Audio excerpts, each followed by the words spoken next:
It's gonna take a while to make an ID. So lay off the sauce, and let's have no reunions. The hills were steep, the fog rolled in thick, and two detectives walked streets so real, so dangerous, so alive, that millions of Americans forgot they were watching television. The streets of San Francisco didn't just set a standard, it changed the game entirely. A young actor nobody believed in yet, a Hollywood legend who could have said no, a city that became a character all its own. These are 20 weird facts about the streets of San Francisco. And wait for the bonus, because the secret behind one of TV's most iconic partnerships almost never happened at all. Buckle up, these hills don't level out. Number 1. Before a single frame was shot. Before the cameras ever pointed at the Golden Gate Bridge, before Karl Malden ever set foot on a San Francisco street in character, the whole project almost died in a conference room. Quinn Martin, the legendary producer behind The Untouchables and The Fugitive, didn't stumble onto this idea. He fought for it. The network wanted another safe procedural, something clean, something predictable, something that looked like every other cop show already crowding the dial. Martin had a different vision entirely. He wanted grit.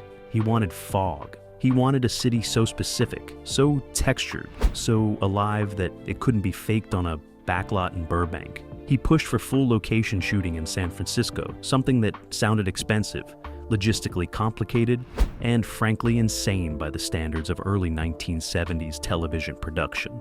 The suits hesitated. Budgets were calculated. Objections were raised. But Martin didn't flinch. He had produced enough hits to know what a show needed to breathe, and this one needed real pavement under its feet.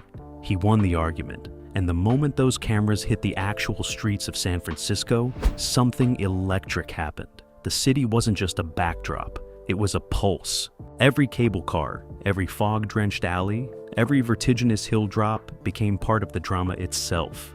Martin's gamble didn't just pay off. It rewrote what a crime drama could look like on American television, and nothing on the dial ever looked quite the same again. Number 2. Karl Malden didn't need the work. That's the part most people forget. By the time the streets of San Francisco came calling in 1972, Malden had already done it all. He had an Academy Award on his shelf for A Streetcar Named Desire. He had a second nomination for On the Waterfront. He had worked with Brando, with Kazan, with the finest directors Hollywood ever produced. He was a serious actor with a serious resume, and television, at that time, was considered a step down, a retreat, something you did when the movie roles dried up. The critics would have raised an eyebrow. His peers might have whispered. But Malden saw something in the script that went deeper than prestige. He saw a real character, a man with history, with weight, with the kind of worn-in decency that couldn't be faked. Detective Lieutenant Mike Stone wasn't a superhero in a badge. He was a widower, a father, a cop who had seen enough of the city's darkness to understand it without being destroyed by it. Malden later said he wasn't interested in playing a type. He was interested in playing a human being, and so he said yes. Not because he had to, because he wanted to. That decision, that single choice by a man with nothing left to prove, gave the show an anchor so solid that everything else could swirl and crackle around it. Without Malden's gravity, there is no streets of San Francisco. It's that simple. Number 3. The network didn't want Michael Douglas. That's worth saying slowly, because it sounds almost impossible from where we're standing now. Michael Douglas, the man who would go on to win an Academy Award, produce one of the greatest films of the 1970s, and become one of the most recognizable faces in the world, walked into the casting process for The Streets of San Francisco, and was met with serious documented resistance. Executives weren't sold. He was young, maybe too young. He had his father's cheekbones and his father's name, and in Hollywood, that could work for you or against you depending on the room. Kirk Douglas was a legend, and standing in a legend's shadow is a complicated place to build a career. Some felt Michael hadn't yet earned the gravity the role required. Others simply didn't see it. Quinn Martin saw it. He pushed. He argued the case. He believed the chemistry between Douglas and Malden would generate exactly the kind of tension and warmth a weekly series needed to survive. The generation gap between the two characters, the old-school instinct of Stone against the college-educated idealism of young Inspector Steve Keller, that dynamic was the engine of the whole show, and it only worked if the younger half was someone audiences could root for, project on to believe in. Martin won the argument again. Douglas got the role. And week after week, the screen lit up with something that felt less like casting and more like fate. Number 4. Filming in San Francisco wasn't just a creative choice. It was a daily logistical war. The city didn't stop being a city just because a television crew showed up with cameras. Traffic kept moving, tourists kept wandering into shots. The fog, that legendary San Francisco fog, didn't care about shooting schedules or golden hour windows. It arrived when it wanted, blotted out locations without warning, and sometimes turned a planned outdoor scene into an atmospheric miracle and sometimes into a complete disaster. The hills presented their own unique set of problems. Camera equipment had to be hauled up gradients that left crew members gasping. Blocking a chase sequence on a street that tilted at 15 degrees required a completely different kind of choreography than anything a director learned on a flat studio backlot. Parking alone was a minor crisis on most shooting days, and yet, every single one of those complications gave the show something that no amount of studio ingenuity could replicate: authenticity. When Karl Malden walked down a real San Francisco block, past real storefronts, under real skies, with real fog softening the edges of the world, the audience felt it. Not in a conscious way, in a bone-deep, this is real way. The inconvenience of filming on location turned out to be the show's greatest special effect, and the crew, battered and fog-chilled and perpetually running behind, knew it. They grumbled. They kept filming, because some things are worth the trouble. Number 5. The pilot wasn't a pilot at all. Before the series launched its first proper season on ABC in September of 1972, Quinn Martin's team produced a full-length television movie that served as the foundation for everything that followed. It aired in early 1972, ran nearly 2 hours, and functioned as both an introduction to the characters and a proof of concept for the format. The network needed to see if the chemistry worked. They needed to see if the city worked. They needed to know whether audiences would follow two detectives through the specific geography and sociology of San Francisco week after week for a full season. The TV movie answered every question with authority. Viewers responded, critics noticed. The ratings were strong enough to greenlight a series order, and the show that followed didn't have to spend its early episodes building the world from scratch because the world was already built and breathing. What made the pilot film remarkable wasn't just its technical confidence or the already sharp dynamic between Malden and Douglas. It was the tone. Serious without being grim, fast without being cheap, rooted in a real place without becoming a travelogue. Quinn Martin had done this before, had launched shows with the weight of craft behind them, but something about the streets of San Francisco felt different from the first frame. It felt like it knew exactly what it was. And in television, that kind of certainty is rarer than anyone in the industry will ever admit. Number 6. The show made stars out of people nobody had heard of yet. That's one of the quieter legacies of the streets of San Francisco.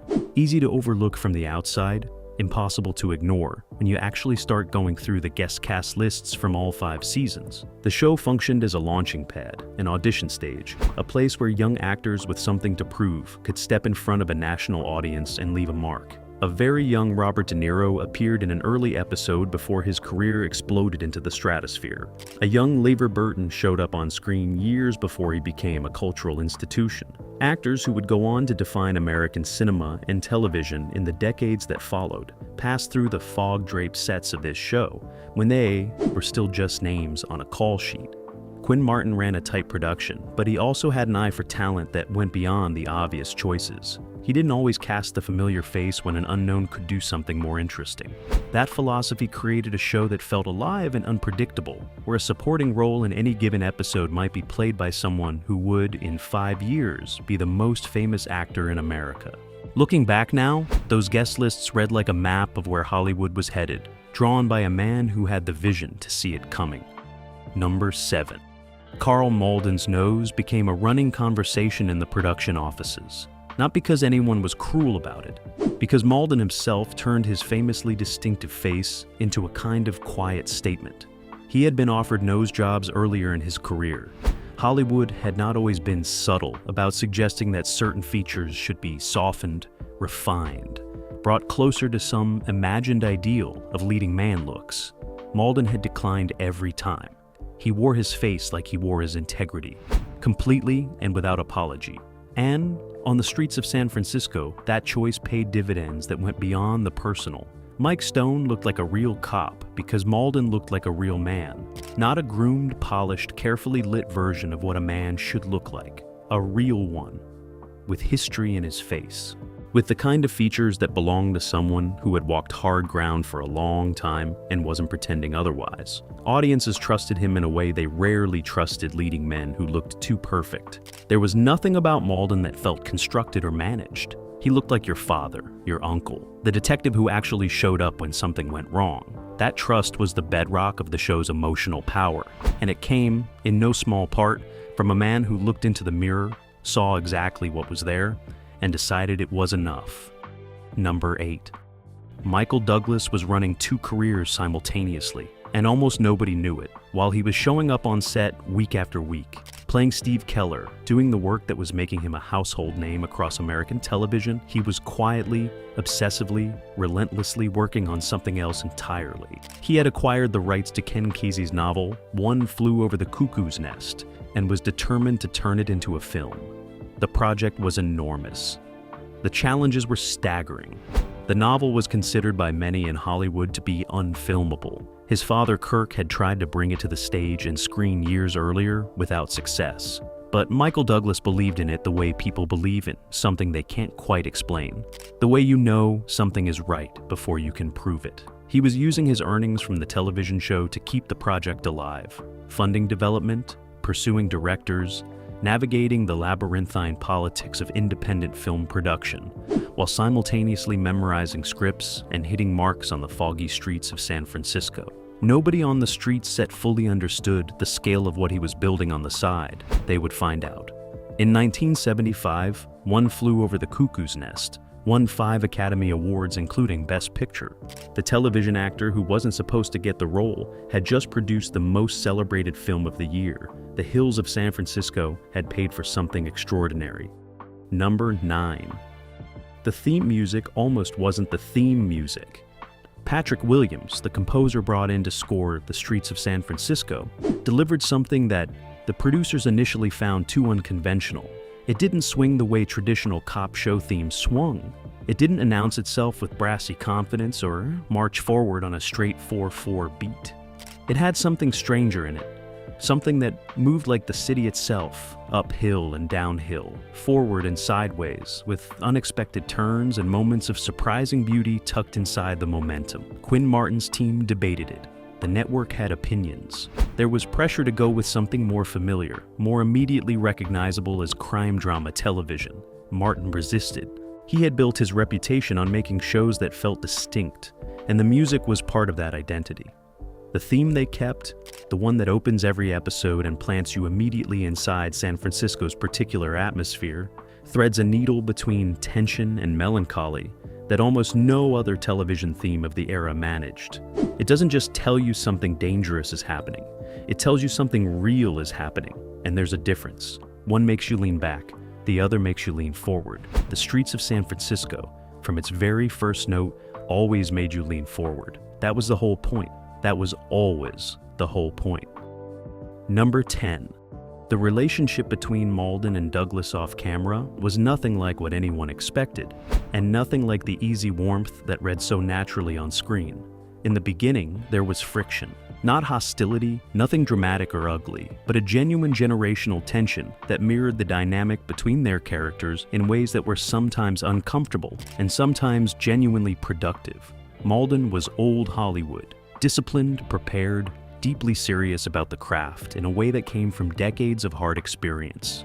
Douglas was younger, hungrier, carrying the specific energy of someone who had something to prove and knew it. Their approaches to the work were different. Their rhythms were different. The way they prepared, the way they arrived on set, the way they thought about what they were doing, none of it matched.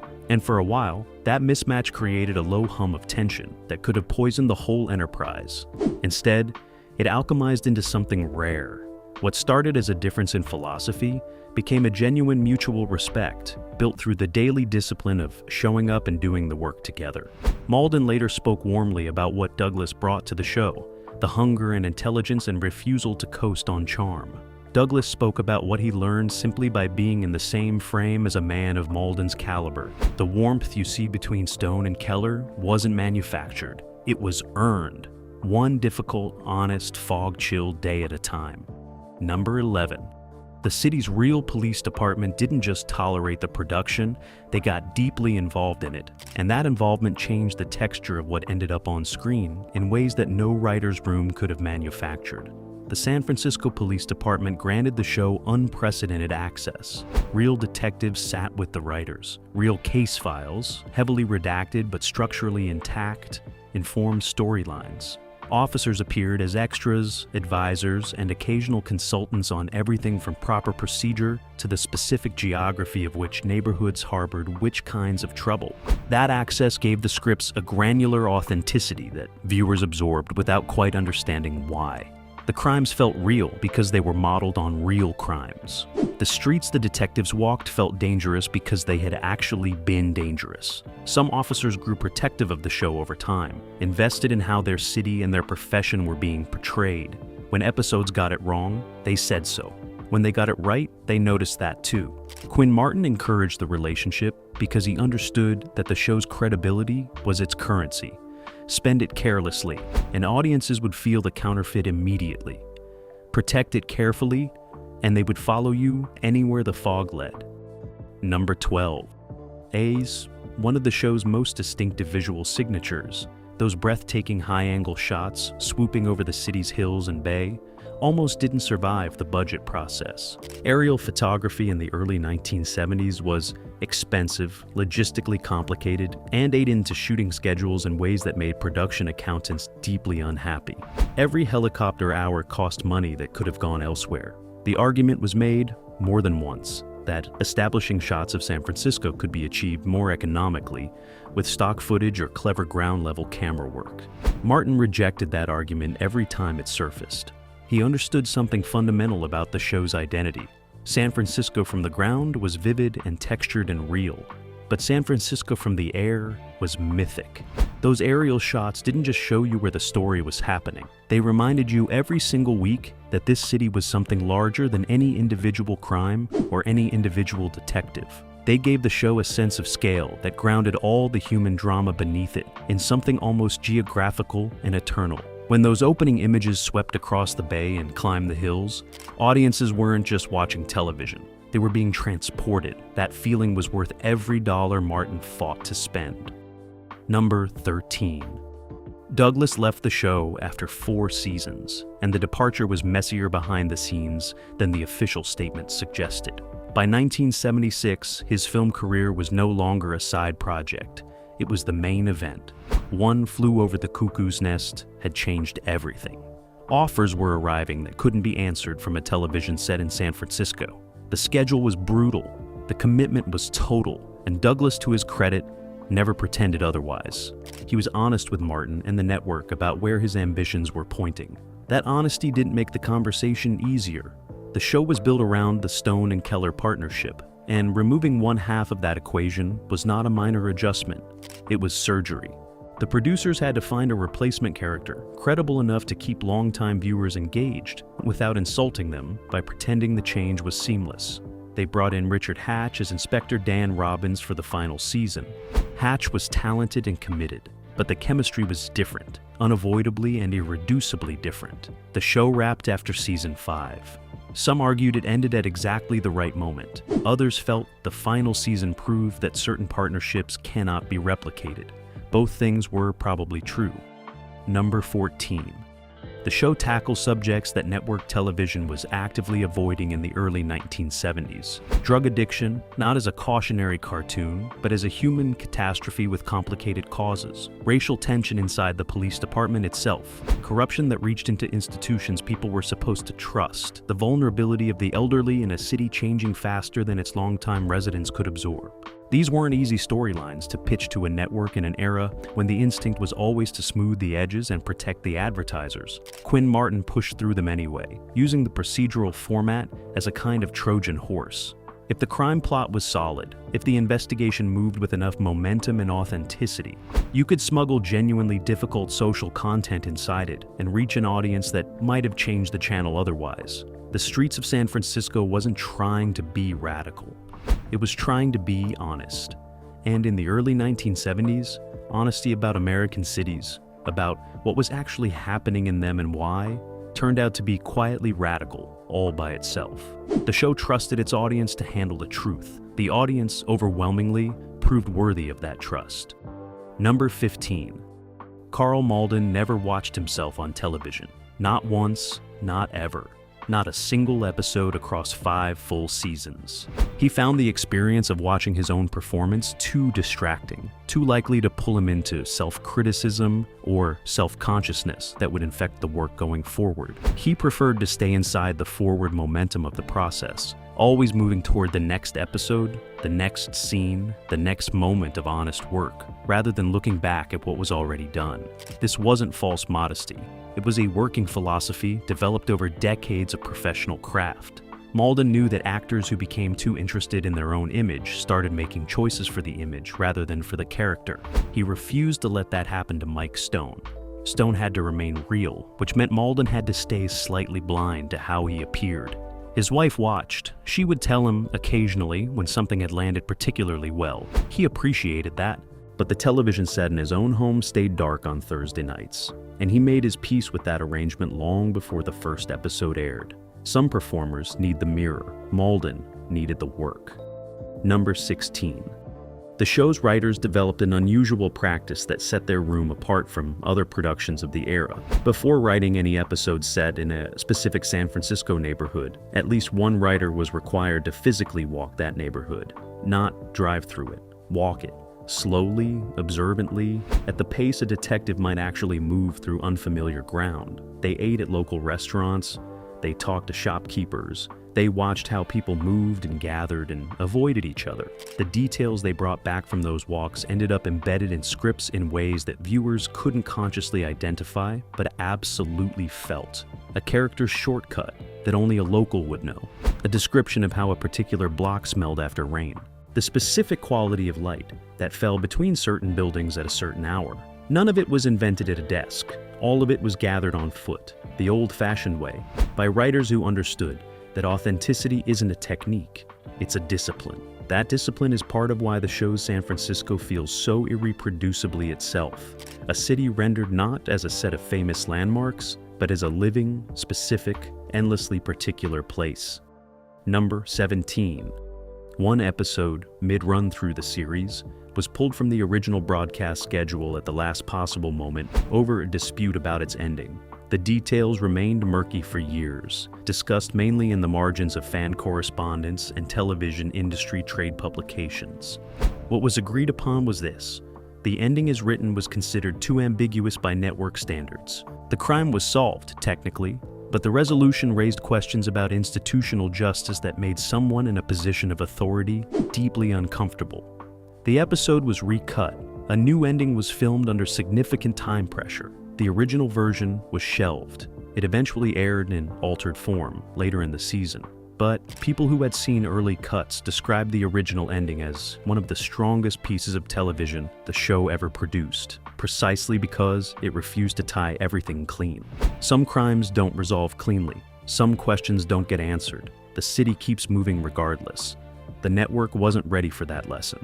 Quinn Martin filed the experience away and kept working. Number 18. The show inspired a generation of San Francisco residents to look at their own city differently. This sounds like the kind of soft legacy claim that gets attached to every beloved cultural artifact, but in this case, there is real documentation behind it.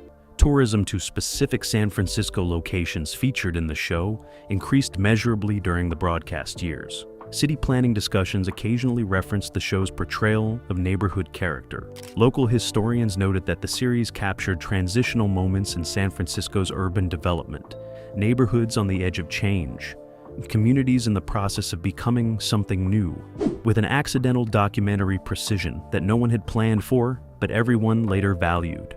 When scholars began examining the show decades after its conclusion, they found something unexpected inside the entertainment, a record, not complete, not without its dramatized distortions, but a genuine visual and social record of a city moving through one of the most turbulent decades of its modern history.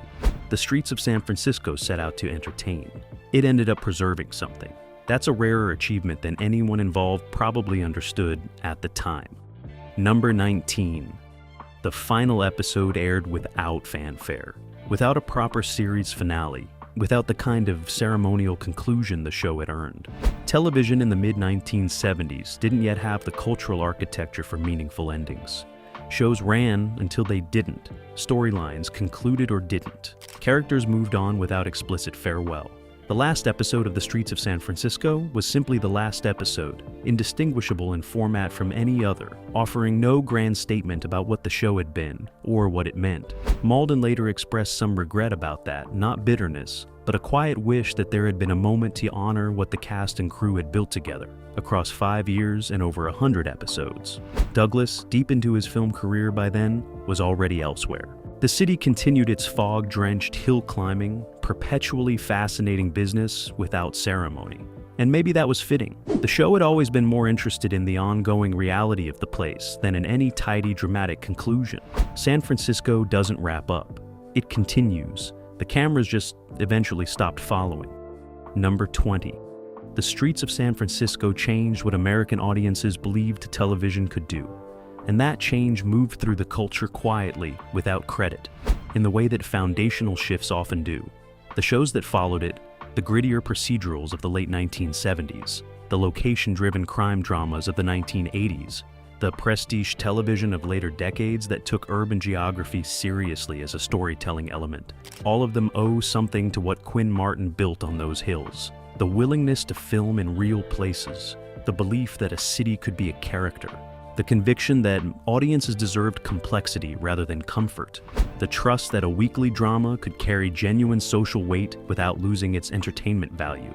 None of these ideas originated entirely with this show, but this show proved them, week after week, in front of millions of viewers, with Karl Malden's face and Michael Douglas's hunger, and the fog rolling in off the bay right on schedule.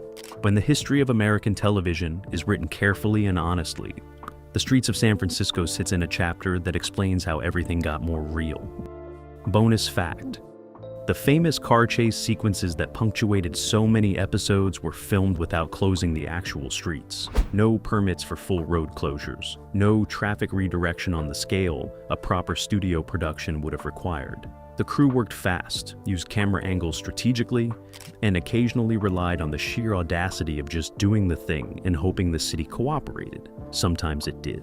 Sometimes civilian vehicles wandered into frame and had to be cut around in editing. Once, a genuine minor traffic dispute erupted between a production vehicle and a commuter who had no idea what was happening and no interest in finding out. The resulting footage was unusable but reportedly hilarious. The crew shot around the chaos, filed the incident away as another San Francisco story, and delivered the sequence on schedule anyway. Nobody watching at home knew how close to genuine disorder every one of those chases actually lived. They just saw two detectives and a city, and the feeling of something real at speed, which was exactly what everyone had promised from the very beginning.